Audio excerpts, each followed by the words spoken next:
Last week, former President George W. Bush returned to the White House for the unveiling of his official presidential portrait. Honestly, does every single president have to have their own painting? I mean, how bad of a president do you have to be before they say, you know what, you're not getting a painting? Or maybe scale it down accordingly. For instance, Richard Nixon's portrait probably should have been a police sketch. I mean, if it were up to me, I would have given Bush one of those pastel caricatures you have made on the boardwalk. He could be clearing brush, or talking through a bullhorn, or stealing the election. As it is, Bush's portrait is a perfect representation of him, because it'll never change or apologize for Iraq. Ultimately, Bush's only positive accomplishment was that he helped elect Barack Obama. You know, it used to be people liked George Bush because they really wanted to have a beer with him, which was ironic because he's an alcoholic. But now nobody wants to have a beer with Mitt Romney, and that works out because he's a Mormon and he can't drink.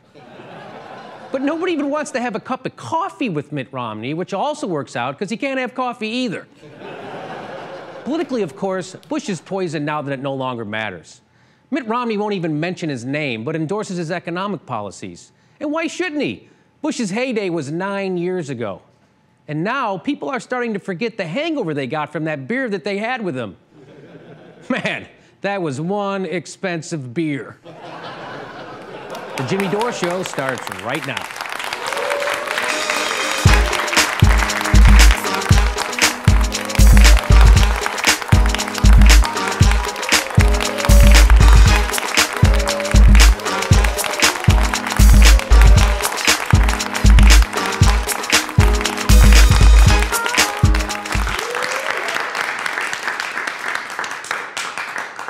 Hey, guess what? The Miss USA pageant took place again.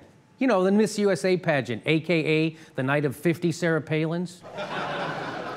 Yeah, it turns out there still is a Miss USA pageant, thanks to the new technology that allows us to beam the broadcast back to the 1950s and into the homes of men who haven't discovered pornography yet.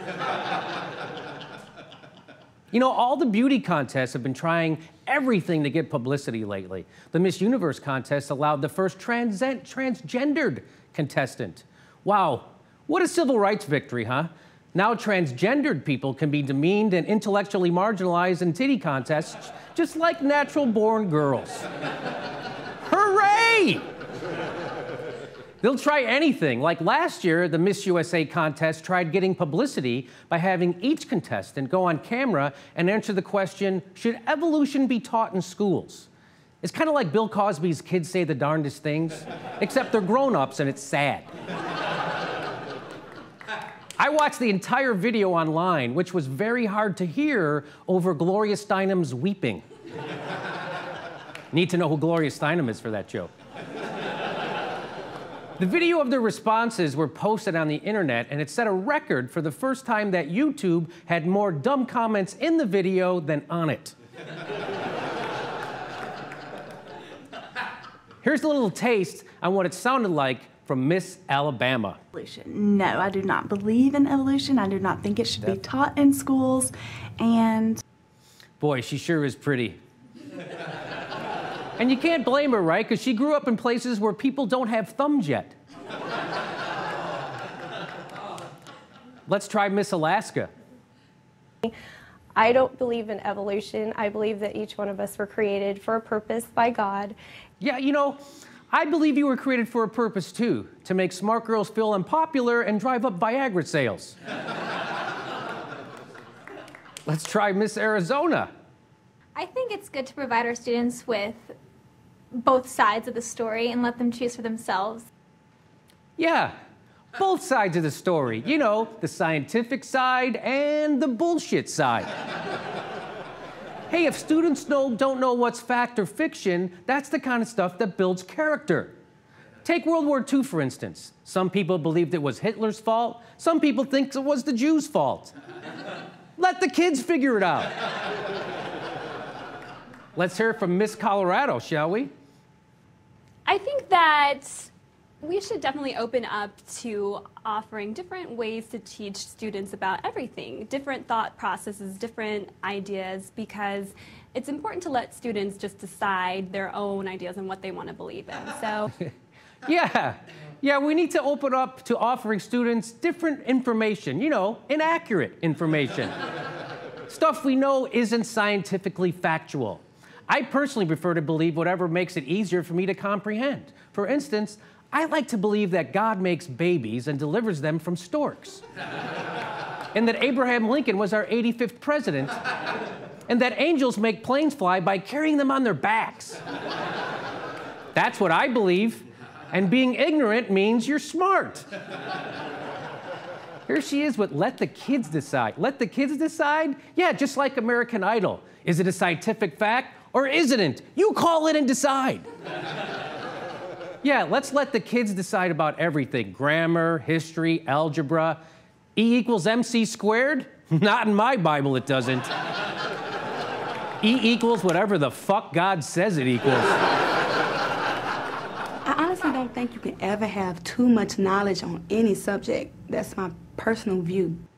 You know, sounds good, but something tells me she doesn't really believe that. Why do I have the feeling something really ignorant is on its way? But I do feel that evolution shouldn't be taught in school.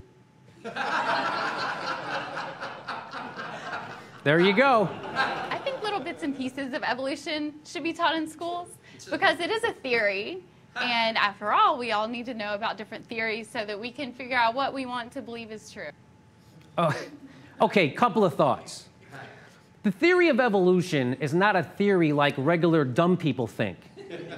It's a scientific theory, which means it's a conclusion based on empirical evidence that can't be disproven. So that means it's accepted fact. Not the same thing as a theory at all. So when something is a fact, guess what? You don't get the option of believing in it or not. You know, like the theory of gravity. Even if you don't believe in it, you still don't have to strap on your earth-grabbing shoes to keep from floating into space. Okay, did I clear that up a little? Now let's talk to Miss Indiana. Oh my God, Miss Indiana, what do you think about evolution? Evolution should be mentioned in school. The thing is, it's all about what you believe in, and it shouldn't be pushed on you, but again, you should be knowledgeable about it, I guess. Did she say, wait a minute, did she just say knowledge? I should be knowledgeable about it? Let me hear that again. Again, you should be knowledgeable about it. Yeah, they should be knowledgeable about it. I mean, if you're gonna knowledge someone, first you have to make sure that they've been thoroughly thoughted and are smart enough to handle it. Okay, let's go.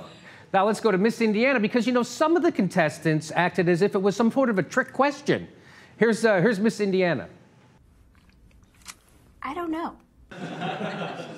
I say good for you, sweetheart. That's my favorite response so far. Just admit it. Get it over with, like you're the new John Edwards. Okay, here we go. Here's someone else who acted like it. Miss Louisiana. She was like it was a trick question. You know, it's just, oh God, that's kind of a tough one. You know what, though? I'm rooting for her. Even though she's confounded by the question and she's not sure and she thinks it's a tough one, I think she's going to pull it out. Oh, God. That's kind of a tough one. Yeah, I think so. I say good for you. So fast forward to this year. I actually watched the Miss USA contest this year and found out they've eliminated the talent portion. Yeah. No more tap dancing or baton twirling. So now answering questions is the only part of the show where the contestants break a sweat. Come on, folks. You know, the thing I found most shocking about this is that I found it shocking at all. Really, people who have a value system which leads them into beauty pageantry have a completely backward view on social and scientific issues? Shocking. I can't believe that people have been rewarded for their physical appearance through their whole lives might not have anything intelligent to say. Seriously, I was so shocked, I almost stopped masturbating. Okay, that's our show. Thanks for tuning in to the Jimmy Dore Show. And I want to thank my guests, Frank Conniff and Steve Rosenfield, for helping out in the Oh My God segment. And until next week, this is Jimmy Dore saying, you be the best you can be, and I'll keep being me.